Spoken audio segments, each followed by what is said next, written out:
A lot of business people have written Cool. a letter to both myself and John Steenhuisen, the leader of the Democratic Alliance. And I can say that business does not dictate what happens. One in government does not dictate what happens in the ANC that I lead. We take our own decisions based on our considerations of everything that will advance the interests of our people. But of course, like any other citizen, they are entitled, as any citizen is entitled, to express their views, their wishes, and their fears. And all of us here as South Africans, we have views and fears and aspirations. So they too are entitled to do so. But in the end, I want it to be clear that the ANC will not be influenced by what business says. We are principally influenced by what our people say. And so we are not under pressure from business or whoever. If we are under any pressure, it is pressure that comes from our people and our people as a whole, not only ANC members. And the pressure that comes from our people is about poverty, it's about inequality and unemployment. And those are the issues that influence our decisions. And so Fascinating. Fascinating. You know what's crazy for me? I feel like he spoke as the ANC president. He didn't speak as the president of South Africa. Yeah, I mean, when I first heard that, sort of, I suppose it concerns me, and I get it. Businesses don't dictate. Yeah, that's a bit. I get it. Businesses don't dictate. They shouldn't. As individuals, we don't dictate. However, businesses are the bedrock of any country and any economy. Yeah. Governments don't create jobs. Businesses create jobs. Yeah. You know, and so his last statement was we want to listen to the people, and that what do the people want? Get out of poverty, inequality, and jobs and employment. Well, who creates employment? Businesses create employment. So surely it makes sense that you've got to be listening to what businesses require to create an environment where you can where you can create businesses that flourish, because governments don't create jobs, businesses create jobs. Yeah. You know, it's, it's fascinating that he said that, because I mean, who do you get, like when they campaigning, for example, who's the people that they go to for campaign funds? Businesses, business owners, entrepreneurs, right? And I mean, I'm looking here and it says like before the 1700s, businesses have worked with governments to create jobs. Yeah. Since the 1700s, and now you basically just, as the president, you basically just come out and say, we don't listen to what they have to say. We dictate what happens. And I think that word is also tricky, say dictate, because I don't feel like, for me, I've never seen any business, well, from what I've seen and heard, I haven't seen any businesses that are trying to dictate what government should do. I feel like they're maybe given suggestions as what should happen. Yeah, but you know, when I heard that, I was like, this is not a South African thing. This is a global thing. Is that businesses create economies, businesses create wealth, businesses put money into the fiscus. Yeah. And then we get shafted on the back end. That's how I look at it. Is like, you know, surely it's time for us to work together. Yeah. You know, I would imagine well, and it also depends what your outcome is. I mean, well, what's the end game that people want? Ooh, As business owners, our end game is we want to flourish. We want of course. We want to create sustainable businesses. We want to make a difference in an economy. If we grow, we hire more people. We hire more people. There's more money in the economy, more money in the fiscus, more people creating wealth, less unemployment, less poverty. You get that from business. You don't get that from anything else. Where do you get that from? Business, 100%. And so surely any government, if they want the right end result, should be saying, how do we work with business to create an environment that creates growth? So how would you do that, right? Let's just say you were presidents. How would you work with business owners? Because clearly now we're moving in a direction, and like you say, it seems like it's happening globally where governments are trying to put down businesses. Well, governments, politicians, bureaucrats are taking more and more control. Yeah. They've created a platform where they take more and more control. I mean, the president said that we will decide what we want to do. Yes, you can suggest, but at the end of the day, they'll decide. So decide based on who? Yes, based on the people's wishes. But the reality is, if the people's wishes are to find jobs and to generate income and to get out of poverty, well, then you've got to create an environment that's conducive to creating results.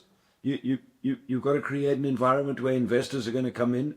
You've got to create an environment where people's money, where people know there's a risk, but they can mitigate that risk. Mm-hmm. You've got to create an environment where, for example, in South Africa, yes, and we talked about this the other day, is you've got to create an environment where there's fair labor practices, not one-sided labor practices. True. There's fair labor practices. You need a fair wage in return for your labor, but also when you hire people, if they're not performing, well, you have to be in a position where you can let them go and hire people that do perform. I mean, how come it happens in sport? You don't perform in sport, you get replaced tomorrow. Yeah. But in business, you don't perform in business yet. It's in many places it takes you 3, 6, 10 months to replace somebody, and then when you replace them, it costs you a lot of money. Mm-hmm. Where's the? You got to jump through hoops to be able to. What's the difference in the two? So for me, it's government's job is to create. Like often we talk about it in any of our events.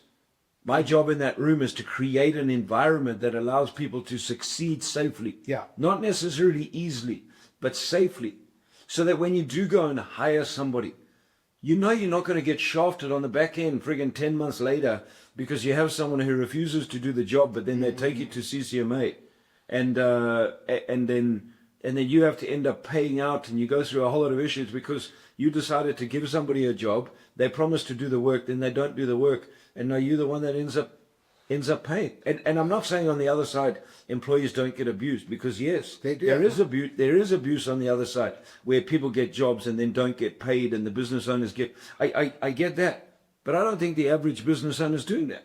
I think the average business owner, and especially the guys we work with, want to create a fair return on what they're doing.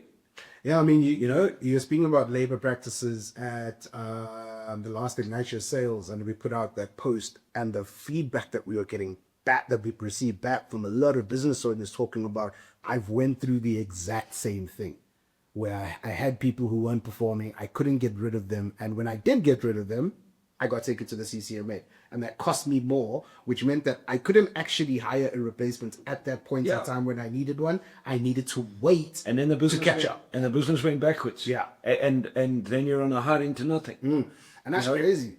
It's already so hard to run a business. Just running a business alone is a very hard thing to do. Yeah. But now when you throw in the complexities of legislations, which basically are more in favor of the employee, and legislation often created by people that have never run a business in their life. Fact. They don't employ.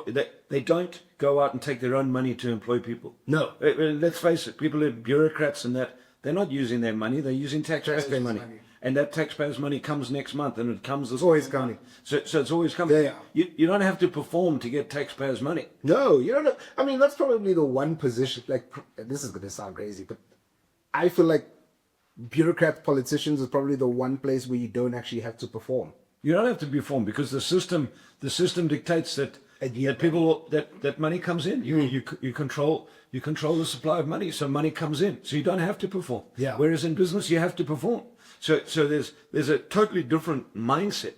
Yeah. And that's what's happened in America, is Elon Musk has gone in, and him and his Doge team have said, if America government was running like a business, it would be bankrupt and shut down friggin' long ago. That's because it's so friggin' inefficient. Yeah.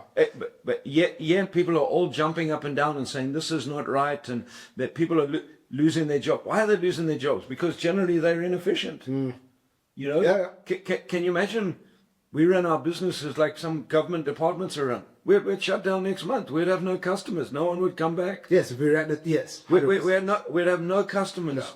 No one would come back. And then what? You're going to stand around and complain that it's unfair that your business shut down? No, it's not unfair. You didn't do what was needed to be done to connect with customers. So I think that's the other thing is, you asked, do what if I was in government? I would shift mindsets to teach people that we have to deliver. Why? Because we have a responsibility.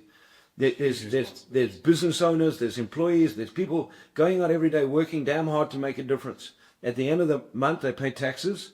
Yeah. Are those taxes being used responsibly? Are people getting a return on that investment? No. So you look at that and you go, what is being created in the environment?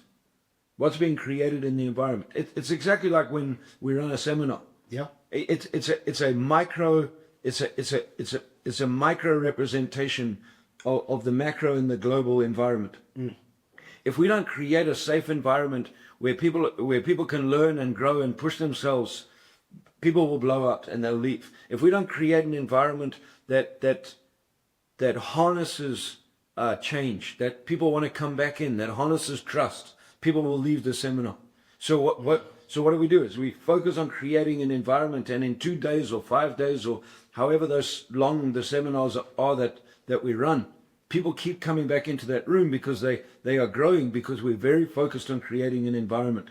So for me, it's and this is logical. It's the responsibility of governments, and the same in business. It's the responsibility of business owners and teams in businesses to create and foster an environment that allows growth. But I go back to, it all depends on what your agenda is and what the end result is that you want. You see, our end result in business, we want to create, we want to make profit. We want to increase our lifestyle. We want to increase the lifestyle of the people that work for us. Yeah. We want people to come and yes, put in an honest day work, but get an honest day return. And we want those people who are prepared to go beyond to get a beyond return. Mm. So the question is at the end of the day is what do you want, Yeah, and it's so interesting, the statement that he made, that that businesses don't dictate, right? And I'm just looking here at all the initiatives that government needs to partner with businesses and the private sector to get things done, to create employment. Yes. We just have the Public-Private Growth Initiative.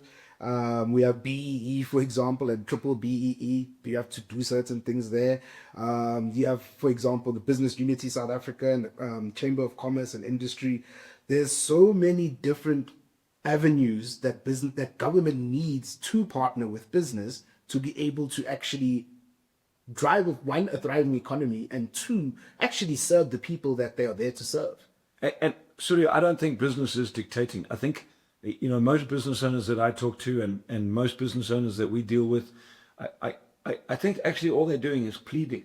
Actually, more than dictating. Yeah. I think they're just pleading. Create a friggin' environment that will allow us to create growth. And if there's an environment conducive to creating growth, we will create employment. Yeah, we will. 100%. Look at the program that we ran in 2018 and 2019. Mm-hmm. We had 90 entrepreneurs that we put through a program.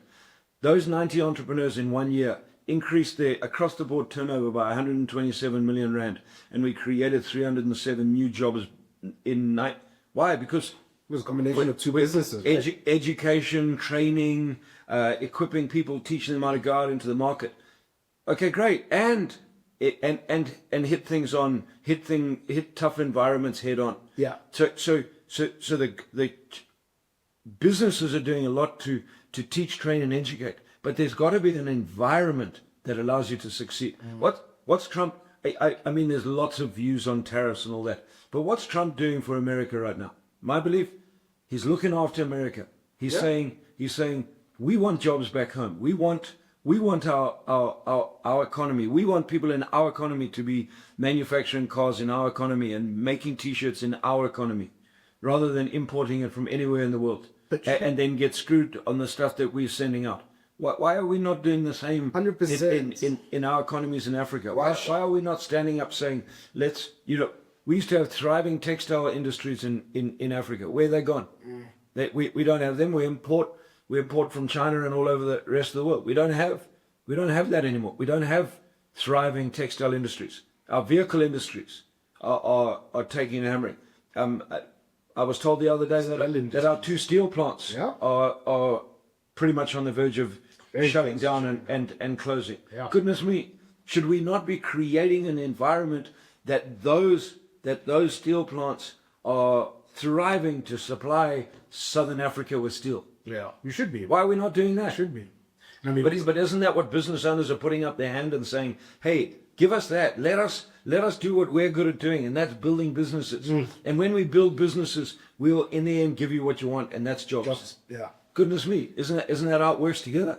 No, 100%. And I think I feel like, so this is probably the first time in the history of the world where we've seen a president do what Trump is doing. I could be 100% wrong. I know that there was a point in time when Germany kind of did something similar. Well, I think if I get it correct, just after World War II, when America stepped in, and that's when when there was a massive change in the world global economy, because America stepped in and said, we'll create free trade so that we can help Europe rebuild. Yeah. And that was a monumental shift.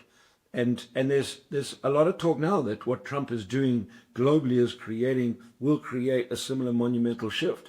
Yeah. I mean, many people are hoping he's going to fail, and that's the mere fact because they actually just dislike the man. But the reality is he's creating, and this is how I see it, he's creating a platform where he wants America to succeed. Why would he not want his own country to succeed? Why would we not want our country to succeed? Why would we honestly really not want to see people that are living in Alex, for example, in a friggin' tin shack, find a job and create some employment? Why could we not want to do that? Yeah. But what we do is we pander to the rest of the world. We pander to the rest of the world rather than saying, stuff it, let's stand up and create something in our environment where people succeed and build something. And I think that for me is when I hear that, that's what we should be doing. That's as businesses, that's what we want. We don't want to dictate. And I think businesses realize you can't dictate. What we actually end up doing is pleading. Just give us an environment that we can do what we know that we do, and that's build businesses. And if we build businesses, we will create employment, and what that will do, it'll create tax going into the economy, and as governments use that tax wisely and efficiently in order to create an environment, continue creating an environment that people now want to come in and invest in this economy. That for me is as simple as it is.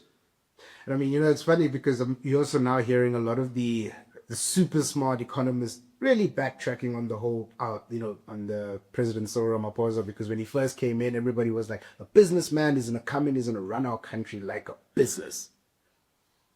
And now we are not. Now it's very much it's a different story now. Now they're moving away from that, and they're like, yeah, we are probably wrong because he's not running it like a business. And it makes me question whether or not he knows how. I feel there's a vast difference between running a business and running a country. Yeah, I think there is, Sully. There's definitely a big difference between. But the reality is at some stage you have to have business principles running the country. And there's a very big difference between politics and business. There's a very big difference between politics and business. Do you think right now, for example, entrepreneurs create things? That's what they do. So Trump and Musk are they're moving away from the politics and running their business. Well, they're businessmen. That's what they've done all their life. They're not politicians. You know, and that's why, yeah. So what do real entrepreneurs do? They see opportunities and they go out. They take a risk to make a change. Yeah. And they create stuff from nothing. Politicians and bureaucrats don't do that. But they shouldn't be expected to do that because that's not their thinking. That's not their role. However, when you get the two working together, not against each other. Yeah. When you get them working together, I believe we'll create change. But if you look all over the world, they're not working together. Yeah, look at us in COVID. We were globally friggin' shut down for 12 to 18 months. Businesses. Who suffered the most? Businesses. Yeah, entrepreneurs and business owners. Businesses. Yeah. We just willy-nilly got friggin' shut down. Smashed. That's it. I mean, our trading business went from having in 2019 the best year we had had since we started our business to being told you can't run your venue anymore, shut down, go online. Yeah. That was it. Boom, done, shut down. Why? Sure, we'll create a lot of stuff around whether COVID was real or wasn't real. That's a different discussion. But overnight, at the push of a friggin' button, people decided you can't run your business. Where the friggin' heck were we going to get money from? Yeah. What? I don't Well, have access to the printing presses. Well, I don't generate tax every month. Where's the money coming from? In South Africa, wasn't there the big COVID bailouts? I actually still haven't met one person. Who Big received COVID money. bailout for who? Yeah, that's what I'm saying. I don't know who received the money for business, because there's still a lot of business owners who got their businesses shut down during that time. 100%. They don't exist anymore. A lot of businesses. And who bailed them out? Who bailed us out? We bailed ourselves out. We had to. We had to friggin' push through for 18 months. Exactly. We had to sell stuff off. We went on, and we kept came out people the employed. We came out the other, and we kept everybody employed. Yeah. We kept everybody employed. Everybody. And the government's going, we want people employed. Well, no one came and said, you have 5 people you're employing, could we help you out? Well, I didn't expect them to help us out either, and that's the difference. I didn't expect any help. Yeah. We had to save it ourselves. We were either going to save it or we weren't. So, for me, it's when I see that, it's really interesting, because the reality is, if all our businesses fail in this country, government will fail. Yeah. They will fail. Where are you going to get money from? Who's going to pay taxes and VATs? Oh, and they have to work hand in hand. And yes, there's a government responsibility to look after people. I get that. But without businesses and without a strong economy, I mean, it's done. So, and you look anywhere in the world, and anywhere in the world, outside of Africa, wherever the economies have crumbled, it's people have suffered, and that's the way it works. So you have to build the economy. So socialism doesn't work. No. It's been proven it doesn't work. Communism doesn't work. No. What I do say is that the far extent of capitalism, where it's all about profit, that doesn't work either. So you have to build profitable businesses, and those profitable businesses, a part of that also needs to be going to look after and ensure that the environment is upkept well. Yeah. Does that make sense? Yeah. Because yes, you can become a multi-millionaire and you can drive your 20 Ferraris, great, and not give a shit about anyone else. Well, I just think at some stage you're going to get out of exchange. So there is this, for me, it's about building a business to make a significant difference in the world. Yes, I'll make a difference in my life. Yeah. When I build a business and I employ more people and I help other businesses employ more people, and I create a business where if I grow, guess what? I mean, in our world, the bigger we get, the more, for example, our printer makes money. Business, So the suppliers, if we grow, I'm just about to launch my second book. Well, guess what? My printer now, instead of printing 500 copies of my first book, will now print 500 copies of my first book and 500 copies of my second book. In the next 3 months, I'll launch my third book. Yeah. Well, so that's creating growth. Well, guess what? That printer now has to employ one more person to do our books. There's one, and that's how growth goes. Yeah. So that wonderful saying, a rising tide lifts all ships. A rising tide lifts all ships. Yeah. But the same goes. A lowering tide lowers all ships. And the problem I think I see is that we keep friggin' lowering the tide. In fact, in some economies, and I think in this economy, we are friggin' precariously close to the friggin' rocks. Yeah. Our ship is friggin' about to hit the rock. It's very rocky. And you gotta rise the tide. How do you rise the tide? You work together. You work together to create an environment so everybody wins. Just like logical things, right? Like for me, I look at like the world's not logical. People aren't logical anymore, silly. That's the friggin' problem, man. But I mean, I look at us, right, and the amount of jobs and employment that we create by working with other businesses, right? I can't give you a number, but there's a lot of people, based off people coming to a sales explosion, or people coming to a 5-day program, or people coming to a 12-month program, even as simple as coming to Ignite Your Sales. That 2 hours triggers a business owner or an entrepreneur into moving a little bit differently, and they go and employ 2 more people, for example. Yeah. You're creating employment, but now, for example, if you keep getting shut down, let's just say there's another COVID or this Precessional effect, the precessional effect on those other businesses. it's We'll have, you know, the butterfly effect, the ripple effect. That's what it happens. But people don't look at it like that. They don't know. So again, go back to it. No, businesses, we're not going to dictate. But sorry, we need a say in what happens in the economy. For sure. We drive the economy. As business owners, we drive the economy. Whether you're a one-man friggin' business owner or you employ 10,000 people, you still drive the economy. We all add up. You know, the lady that's selling her friggin' tomatoes on the side of the road is driving the economy. She's putting money in people's pockets. You know, and we all have a say. And within those businesses, there's employees. And those employees, if those businesses become stronger, those employees will earn a little bit more money. If those businesses become weaker, guess what? Those employees are going to get retrenched. Yeah. And we're going to create turmoil. So it's the job of the government. No, your job is to listen to what businesses need. Not for businesses to dictate, but to listen to what businesses need so we can work together to create a different friggin' environment. Yeah, I think that my understanding as well, when we did the whole thing of that, parties had to release any donations over 10,000. Right, you had to make it public knowledge that this Barry Mitchell donated 100,000 to the ANC.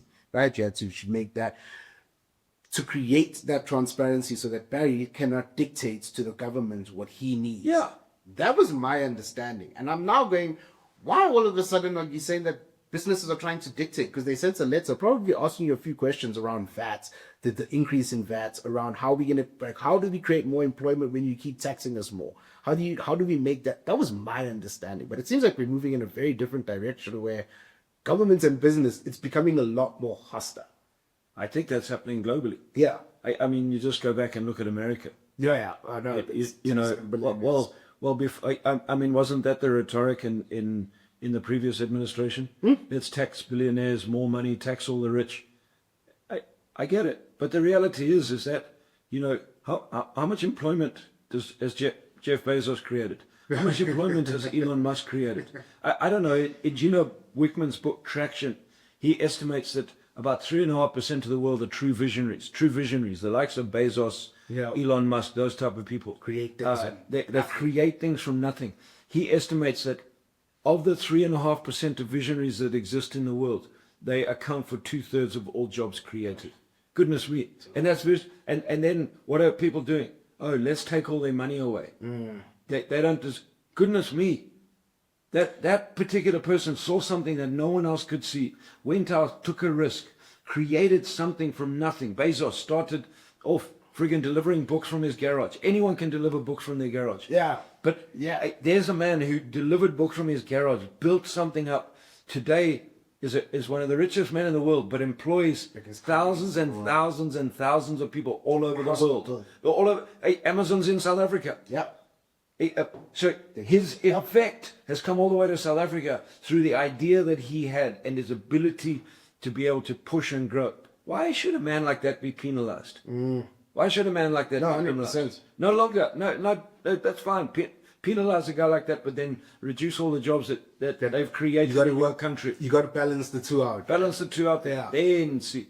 But I mean, it's also... People don't look at that. It's why. It's because this whole thing about tax. It's this whole thing about let's take money from people who have money rather than let's create an environment to create more money, because money's created. That's the problem. Money's created. But also I feel like that's also the misunderstanding, right? Because I think it was either last year or the year before, Jeff Bezos only paid himself $100,000. His worth is tied to his investments in his shares in Amazon, which he doesn't own completely. He owns like 20% of Amazon. Yeah, so as a shareholder, so what are you planning on taxing exactly? In terms of these people, these people want to tax. It's also a misunderstanding of where really wealthy people sit, Sully.